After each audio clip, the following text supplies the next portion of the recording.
हिमाचल कांग्रेस अध्यक्ष प्रतिभा सिंह ने विधानसभा चुनाव में जीत का दावा किया है। उन्होंने कहा कि कांग्रेस पार्टी को 2/3 बहुमत मिलने जा रहा है। मुख्यमंत्री को लेकर किए गए सवाल को लेकर उन्होंने कहा कि चुने हुए विधायक ही अपने नेता को चुनेंगे। उन्होंने कहा कि विधायक ही ये तय करेंगे कि उन्हें हॉली लॉज के साथ जाना है या किसी और नेता के साथ। उन्होंने कहा कि मुख्यमंत्री बनाए जाने को लेकर कांग्रेस में कोई लड़ाई नहीं है। हिमाचल कांग्रेस अध्यक्ष प्रतिभा सिंह ने कहा कि पूर्व मुख्यमंत्री स्वर्गीय वीरभद्र सिंह ने हिमाचल प्रदेश के विकास के लिए बेहतरीन काम किया। जनता आज भी वीरभद्र सिंह के साथ चलना चाहती है। उन्होंने कहा कि चुनाव में भी वीरभद्र सिंह के नाम और काम पर पार्टी को वोट मिले। हिमाचल प्रदेश विधानसभा चुनाव में भी वीरभद्र सिंह के नाम पर जनता को विश्वास है। उन्होंने कहा कि कांग्रेस पार्टी सत्ता में आकर वीरभद्र मॉडल को आगे बढ़ाने का काम करेगी। कल भी क्लियर की है कि वीरभद्र सिंह जी भी 2 बार जब मुख्यमंत्री बने तो वो भी मेंबर ऑफ पार्लियामेंट थे, पर जनता ने चाहा, उनके विधायकों ने ये चाहा कि इस देश की बागडोर को उनके हाथों में सौंपा जाए। तो ये कोई नई बात नहीं है। अगर हाईकमांड ये फैसला करती है और हाईकमांड इस बात को महत्व देती है तो अवश्य मुझे लगता है कि वो इस निर्णय पर आएंगे। और जितने भी हमारे विधायक दल हैं उनका क्या कहना है, उनका क्या मानना है, वो किसको समर्थन देते हैं, किसका साथ देते हैं, ये बहुत महत्वपूर्ण बात है जिसको शायद हाईकमांड भी नज़रअंदाज नहीं कर सकती। वेरी कॉन्फिडेंट दैट हमारे जितने भी विधायक और जितने भी हमने फील्ड किए हैं लोग, उनमें से अधिकतर मेजॉरिटी जीत कर आएगी और हम अवश्य सरकार बनाने जा रहे हैं। इसमें कोई दो राय नहीं है। उसके मैं कारण भी आपको बता देती हूँ कि क्या कारण रहे। कांग्रेस पार्टी ने सदा हिमाचल प्रदेश का विकास किया है। जब तक राजा वीरभद्र सिंह जी थे उन्होंने अपनी प्रायोरिटी भी इस बात पे दी, हिमाचल विकास के लिए उन्होंने जो कार्य किए हैं वो लोगों के सामने हैं। लोगों ने इस इलेक्शन में भी, पीछे जो इलेक्शन हुआ उसमें भी लोगों ने उन्हीं कामों को देखे, उन्हीं विकासों को देखते हुए कांग्रेस का साथ दिया। और लोग ये चाहते हैं कि कहीं ना कहीं हम वीरभद्र सिंह जी के कार्यों का एक एहसान चुकाना चाहते हैं। तो इस वजह से उन्होंने पिछले उपचुनाव में भी हमारा साथ दिया और मुझे पूर्ण विश्वास है कि इस चुनाव में भी कांग्रेस को समर्थन मिलेगा, जनता को समर्थन मिलेगा। आप देखें, वीरभद्र सिंह जी का चेहरा ही मुख्यतः आगे रखा गया और लोगों ने उनके चेहरे को देख के, उनके विकास के कार्य को देने की बात कांग्रेस पार्टी ने की है।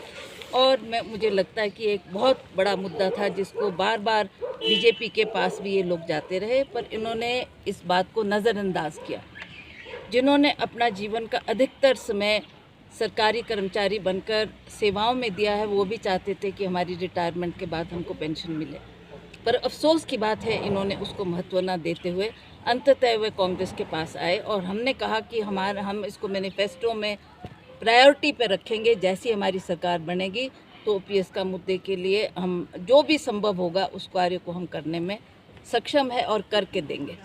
Through out the campaign by election के बाद ऐसा हिमाचल प्रदेश में तो ना कभी हुआ, ना मुझे लगता आने वाले समय में भी होगा। कोई हॉर्स ट्रेडिंग की बात यहाँ पर नहीं होने जा रही और ना ही किसी को पैसे से खरीदा जा सकता है।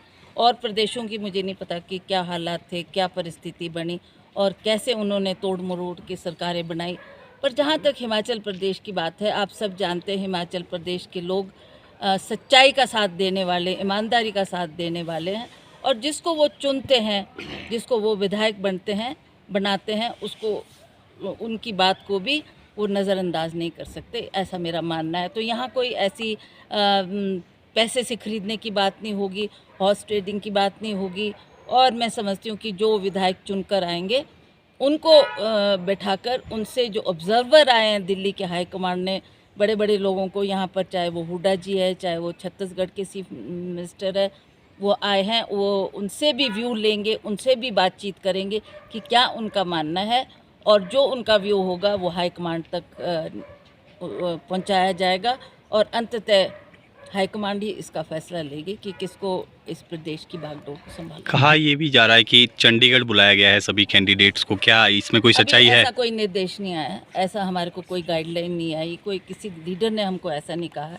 देखते हैं कल क्या परिस्थिति बनती है और कहाँ हमारे को इकट्ठा होना। That we have to. Ma'am, Priyanka Gandhi भी why not, they will closely watch कि what is happening and they will give due importance to people who are elected and उनका क्या व्यू पॉइंट है और क्या वो चाहते हैं, क्या प्रदेश की जनता चाहती है, उसको महत्व दिया जाए। बीजेपी का नहीं देंगे, कोई धड़ा नहीं होगा, कोई ग्रुप नहीं होगा, कोई आपस में हमारी कोई मतभेद नहीं है। हम बैठेंगे एंड वील डिसाइड।